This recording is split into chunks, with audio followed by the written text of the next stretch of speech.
Poland is not yet lost. That's the line which would be commonly used when Poland has seen its independence and even its culture challenged by the outside powers.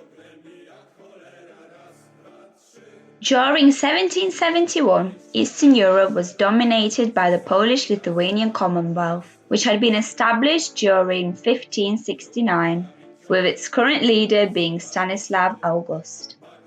Due to a series of wars with its neighbours of Prussia, Austria and Russia, the Polish state had found itself in a vulnerable position. To add to this, the Polish were destroyed during the Deluge, where Swedes, Russians and Cossacks occupied the majority of Poland. The Commonwealth prevailed against all odds, and by the 1770s, ideas of enlightenment spread across Europe.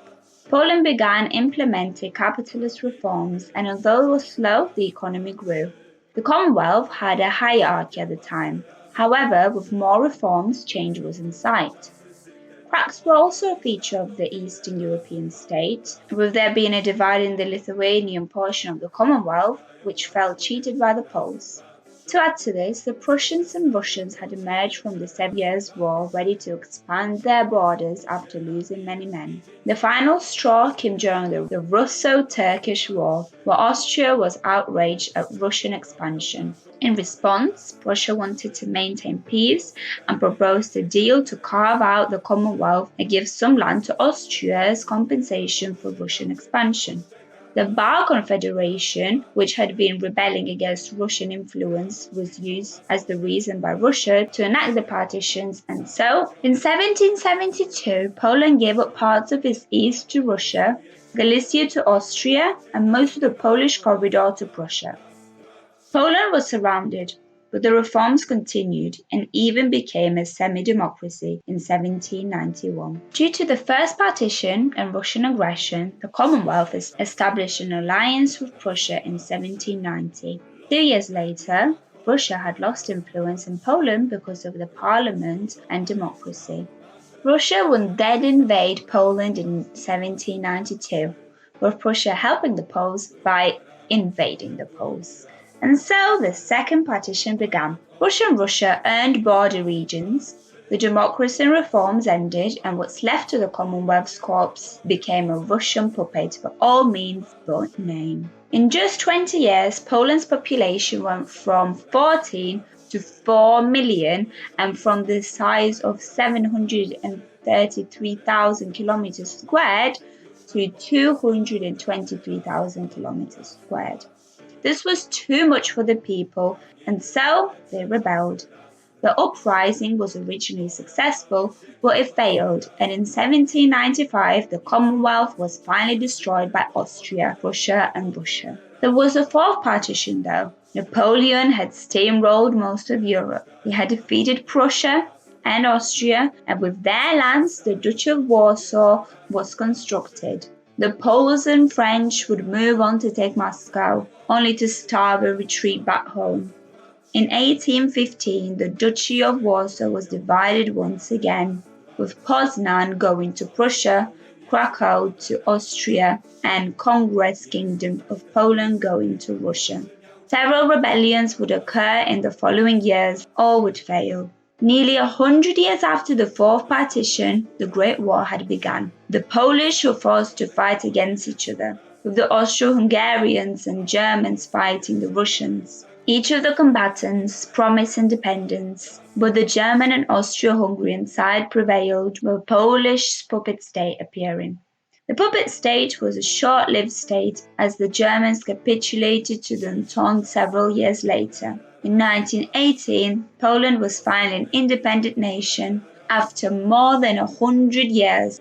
But, just as they appeared, the Russian Soviets began a swift invasion into Poland.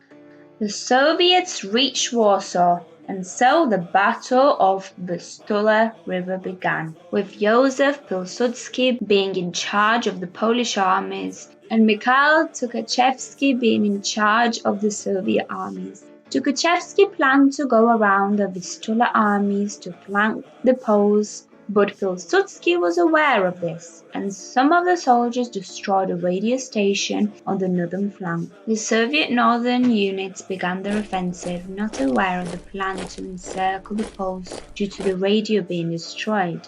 The Central Army had lost the initiative and was pushed back by Polish offensives. The Soviet commanders had failed to agree on anything, and the morale-filled Polish units had won the Battle of Warsaw.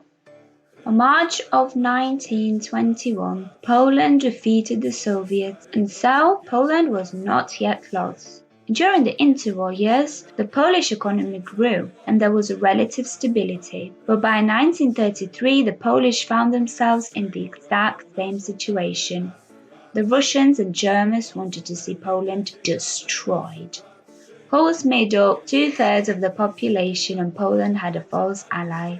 We'll talk about the last part later on. The partitions had made certain parts of Poland more developed than others, which caused a further divide in the people. Pilsudski had been disillusioned with their situation and couped the government. He'd die in 1935. We can't fully cover the interwar period, but we will link a video which we can. It'll be in the description. During the 1930s, the Poles made non-aggression pact with the Soviets and Germans to avoid a fifth partition. An alliance was also made with Britain, which guaranteed Polish sovereignty. By 1938, the situation in Poland was more stable, and the people were more united with their nationhood once again at risk. In the same year, Germany annexed Austria and the Sudetenland. Now we'll move on to one of the most important years for Poland, 1939. Germany had destroyed Czechoslovakia and annexed lands from Lithuania. An alliance was made between Germans and Soviets. In the early hours of September 1st, 1939, the Second World War had begun. Before we cover the war itself, I'll explain the Polish plans to win the war. Poland had created a strategy, but they would hold out until Allied units made an offensive which would force the Germans to move away from the Polish front. Poland could then help in an offensive into Germany proper. Some generals disagreed and questioned the loyalty of the Allies. They instead proposed a front line by the Vistula. The High Command went with the former. 2 days after the invasion, the Allies declared war and began massive bombing campaigns of mere leaflets urging Germany to withdraw from maintaining peace. Soon after, the Soviets invaded.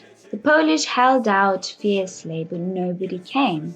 After more than a month, Poland fell, and the troops fled east, where they would travel towards France and England to continue the fight. Germany would occupy most of Europe not long after Poland fell. But Poland was still not yet lost. The Polish fought in foreign armies and helped in battles of Britain, and notably Monte Cassino.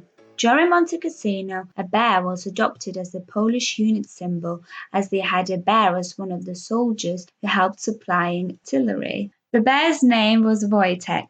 As well as this, the Poles in Poland created the Polish underground states.